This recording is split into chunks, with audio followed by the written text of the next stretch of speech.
Hello, this is me, Helmut Flash, and let's talk about how to get hit. Yeah, that's right. Bang, how to get hit. This video is a response to Rocky Balboa's, to Sylvester Stallone's movie Rocky 5, I think. Anyway, he talks about, in a little scene in there to his son, about how, yes, it's important how to dish out. It's important how to hit hard, but it is as important, it is more important how to be able to be hit and get up again. Ladies and gentlemen, when you were a kid, you were told that don't cry just because you fell down. Get up. You have heard it's not a shame to fall down. It's a shame not to get up. Your mom and dad have told you to get back on the bike. You have heard of that you should be getting back on the horse the second you fall down. You have seen the movie, what was that thing called? Top Flight? No, it was called Top Gun, Tom Cruise. And, he, crashed and his co-pilot, whatever, died. And, he was, and the captain there, the commander there in that unit, he said, get him into the plane now, get him into the plane now. That is how it has to go. And yet what do most of you do, ladies and gentlemen, in business? You have a small, tiny, little failed marketing campaign, or you hired a person who kind of didn't work out. The whole shit costed you $1, $2, $3, $5. Okay, maybe it costed you $10,000, and maybe it was your last money. And what do? You pound on it for a year or two, and you now become, you even say so, you become gun shy, you become careful, you become evaluative, you become whatever you become. Broke, that's what you become. There's very few things in life where doing nothing is better than doing something. Frankly, I'm not so sure I can come up with one even. Even though hindsight, it might sometimes look doing something was a bad thing. Yeah, and I'm sure it is. Yeah, look at Babe Ruth. Why did he strike out more often than he hit? Wow. Why did he become the best player up till today? I don't think anybody captured yet his name. Maybe they did. I'm not in that. I'm not a spectator. Let me put it this way. So, why? Why? How can that be? Because he struck all the time. He was swinging all the time. He didn't care, and he always went for the out of the goal. You guys have a skier here in the United States of America, a wonderful country, and his name is. I once knew it. Great skier. He won several, in fact, just the last Olympic, I think he still won a gold or a silver or both. He won before several times, and his name is going to come to me. He's training with the Austrian ski people, by the way. So in any case, not only is he and was he the best skier America ever had, but he is one of the world's best skiers. Big difference, because for a long time, until him, more or less, America didn't have a world's part of best skier. It just didn't. With him, they did. Okay, so he went all or nothing. Pow! Win! That's how he went down. And he got criticized for it all the time. And on top of it, he was over a long period of time, and not one of those one wonder stars, one good season. No. That guy was good for 12 years or whatever. That's enormous for a sports person, you know it. Okay? All or nothing. Because being second, and especially in business, being second usually means being last. It means being nowhere. So you may as well go completely, utterly broke in order to maybe make it, because you're going to be broke anyway if you don't go for full guts. If you do not, as a marketing person, do at least one marketing action, one new marketing action a month, which then should be always done something regular, right? So it's accumulative building up. One this month, two next month, 3 the other month, so then there's 3 actions running. By the end of the month, you're supposed to kind of have 12 actions running. What really will happen is 7, 8, 9, 10 of those 12 actions will probably not work out. even if you work with a guy like me. Oh my God, isn't that depressing? Yeah, of course it's depressing. But it's actually beautiful, because you see, your competition doesn't know that. So your competition is right now doing what you are doing, most likely. We tried one, let's now be careful and maybe engage in another one in 1 year, and let's engage in slowly, not too fast, not too much, let's just try it. Well, that's like me going to a dentist. And you know, as a dentist, let's say, that you need to give me, don't never mind the number, I'm just saying, you need to give me 300 milligram of whatever the heck you give me for me to be numb and you can pull a tooth or do a root canal. So you know you need to give me 300 milligram. And then you go and say, well, let's try, let's just say I say that as a patient or you say that as a doctor, and you say, let's try only 50 milligram. Because it's cheaper. And let's see whether it works a little bit. And if it works a little bit, we can do more.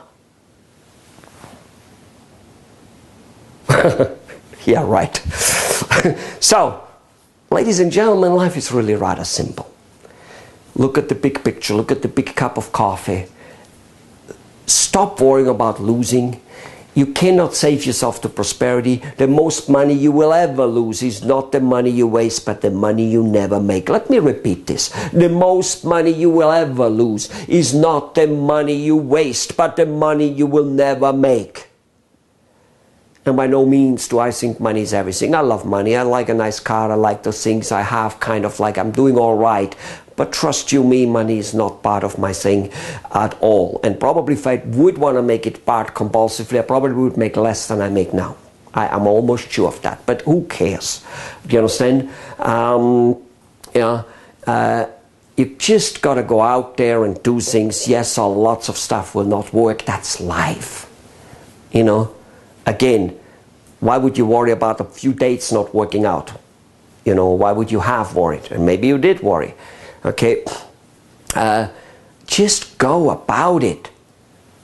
Okay, and yes, there are ways out there where you don't need to risk the farm to make it. That still also exists. So there is knowledge for that too. And most importantly, you know, if a marketing action is emotionally very super emotionally involved with the community, if a marketing action has nothing to do, absolutely nothing to do with your product, one could start calling public relation.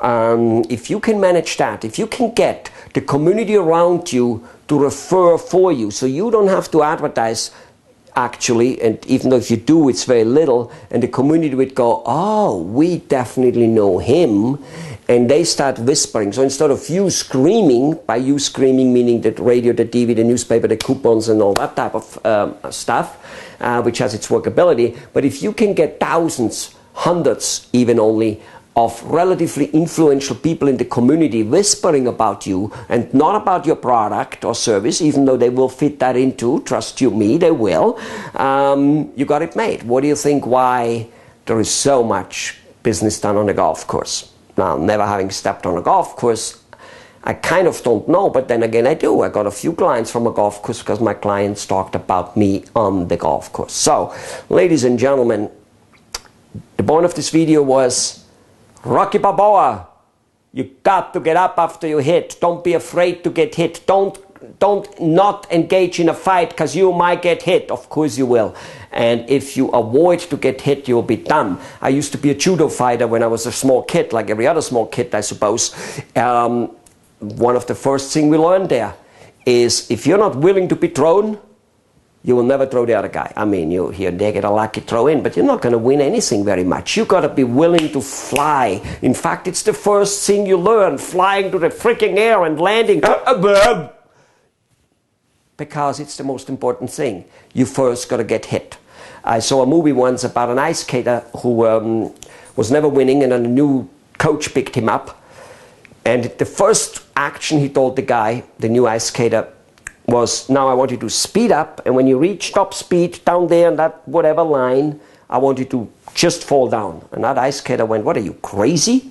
Number one, it hurts. Number two, that's the things you need to avoid at any given time in skating, because otherwise you won't win, right? I mean, there's no way you can win, you know. All right, well, that ice skater said, yeah, I know. Of course you try not to fall when you race. But here's the thing. I can see that you have X amount attention, in fact, lots of attention on not falling. And that takes away from you skating faster. If you have no attention on not falling, if winning or losing becomes equally unimportant, equally unimpressive. Do you get that? Winning or losing, equally unimpressive. You will win. You will win. You will win. If it makes no sense, then go and listen to every goddamn motivational video you can find on the YouTube. Some will be total rubbish. Most of them will be very, very good. Okay? Listen to people like, well, I can't even name them all. There's just so many of them. Just listen to them. I constantly run into names I never heard of. They're quite famous. I just never heard of them. And they're phenomenal. Some of them, sometimes I run into one, I never heard of them, and they're still great. And some of them are famous, and yeah, they're rubbish. Just go out there and realize. Listen to this video 24 more times. 27 would be better. Get beaten up a little bit. Be willing to get beaten up. Put yourself there and say, why don't you just beat me a little bit? And all of a sudden, that whole thing, it's like coaching, it's like it doesn't matter anymore. And all of a sudden, all your attention can go on doing the thing you need to do, rather than not doing it because you're so afraid of what might happen and be beaten up. All right? Wasn't Rocky great? You know? I mean, do you actually realize that Rocky wrote the first movie and wanted to play in it, and they didn't let him? You know, they wanted to buy his thing. He was super poor, kind of poor, as he was almost shown in his movie, you know, making eggs and basically being poor. He actually was apparently that poor. When he made that movie, he refused to sell his script, which he wrote for maybe, I don't know what the number was, 10,000, 20,000, 100,000, doesn't matter. It was lots of money for him. He refused to do it because he wanted to go after his dream. So he didn't give it to them till they finally gave him the game, the play. And he got to play in it. So he wrote it, he played in it. And I think you can probably say, even if he would have gotten $1 million back then, I don't think it would even slightly scratch the surface of what he really got. And that is called integrity. And that's why this guy can make today, 20, 30 years later, whatever, still make great movies, makes them, stars in them, and directs them, probably finances them, just like out of this world. Be willing to be hit. Thank you.